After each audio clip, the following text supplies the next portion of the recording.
A Narrative of the Life of Frederick Douglass, an American Slave, Chapter Number 5. As to my own treatment while I lived on Colonel Lloyd's plantation, it was very similar to that of the other slave children.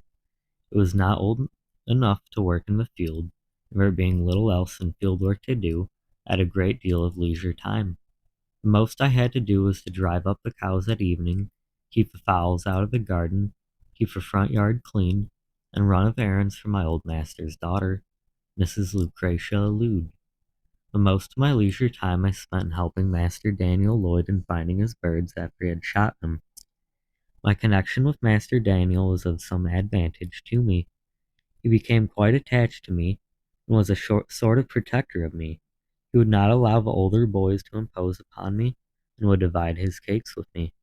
I was seldom whipped by my old master, and suffered little from anything else than hunger and cold. I suffered much from hunger, but much more from cold. In hottest summer and coldest winter, I was kept almost naked, no shoes, no stockings, no jacket, no trousers, nothing on but a coarse toe linen shirt reaching only to my knees. I had no bed.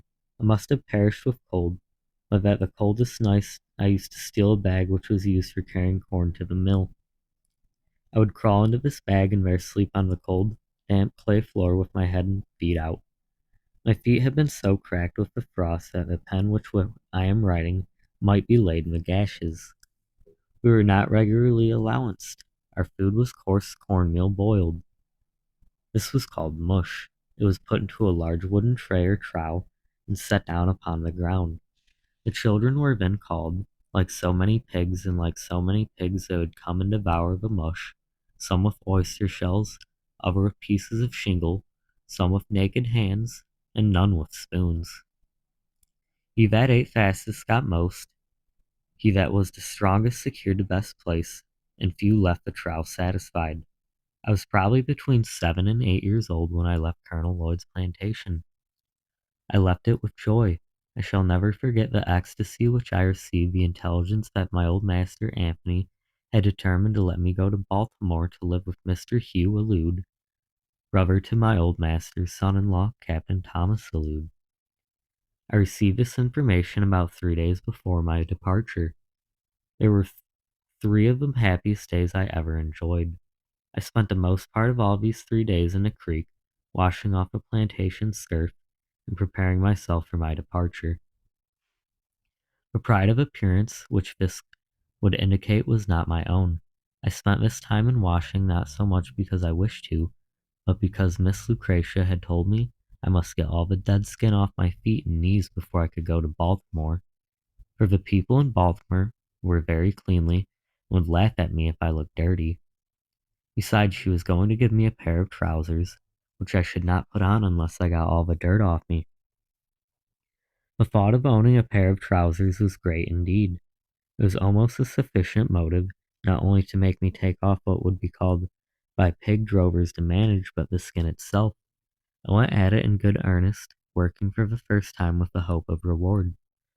The ties that ordinarily bind children to their homes were all suspended in my case. I found no severe trial in my departure. My home was charmless. It was not home to me. On parting from it, I could not feel that I was leaving anything which I could have enjoyed by staying. My mother was dead. My grandmother lived far off, so that I seldom saw her. I had two sisters and one brother that lived in the same house with me. But the early separation of us from our mother had well nigh blotted the fact of our relationship from our memories. I looked from home elsewhere, and was confident of finding none which I should relish less than one which I was leaving. If, however, I found in my new home hardship, hunger, whipping, and nakedness, I had the consolation that I should not have escaped any one of them by staying. Having already had more than a taste of them in the house of my old master, and having endured them there, I very naturally inferred my ability to endure them elsewhere, and especially at Baltimore. For I had something of a feeling about Baltimore that is expressed in the proverb that being hanged in England is preferable to dying a natural death in Ireland. I had the strongest desire to see Baltimore.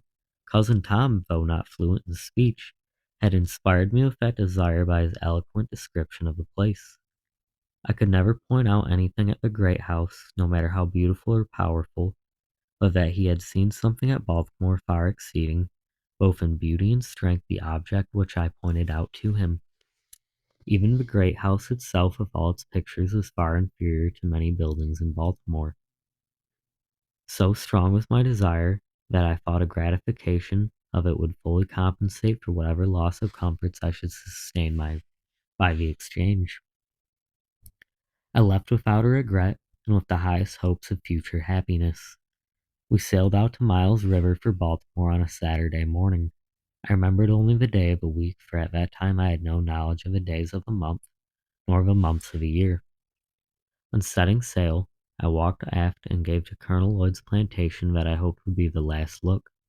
I then placed myself in the bows of a sloop, and there spent the remainder of the day in looking ahead, interesting myself in what was in the distance, rather than in things nearby or behind. In the afternoon of the day, we reached Annapolis, the city of the state. We stopped out a few moments so that I had no time to go on shore. It was the first large town that I had ever seen, and though it would look small compared with some of our New England factory villages, I thought it a wonderful place for its size, more imposing even than the great house farm. We arrived at Baltimore early on Sunday morning, landing at Smith's Wharf, not far from Bowley's Wharf. We had on board the sloop of a large flock of sheep, and after aiding in driving them to the slaughterhouse of Mr. Curtis on Loudon Slater's Hill, I was conducted by Rich, one of the hands belonging on board of the sloop, to my new home in Aliciana Street, near Mr. Gardner's shipyard on Fells Point. Mr. and Mrs. Allude were both at home, and met me at the door with their little son Thomas, to take care of whom I had been given. And here I saw what I had never seen before. It was a white face beaming with the most kindly emotions. It was the face of my new mistress, Sophia Allude. I wish I could describe the rapture that flashed through my soul as I beheld it. It was a new and strange sight to me, brightening up my pathway with the light of happiness. Little Thomas was told there was his Freddie, and I was told to take care of little Thomas, and thus I entered upon the duties of my new home with the most cheering prospect ahead. I look upon my departure from Colonel Lloyd's plantation as one of my most interesting events of my life. It is possible and even quite probable that but for the mere circumstance of being removed from that plantation to Baltimore, I should have today, instead of being here seated by my own table, in the enjoyment of freedom and the happiness of home, writing this narrative, been confided in the galling chains of slavery. Going to live at Baltimore laid the foundation and opened the gateway to all my subsequent prosperity. I have ever regarded it as the first plain manifestation of a kind Providence which has ever since attended me, and marked my life with so many favors. I regarded the selection of myself as being somewhat remarkable. There were a number of slave children that might have been sent from the plantation to Baltimore. There were those younger, those older, and those of the same age. I was chosen from among them all, and was the first, last, and only choice. I may be deemed superstitious and even egotistical in regarding this event as a special interposition of divine providence in my favor, but I should be false to the earliest sentiments of my soul if I suppress the opinion.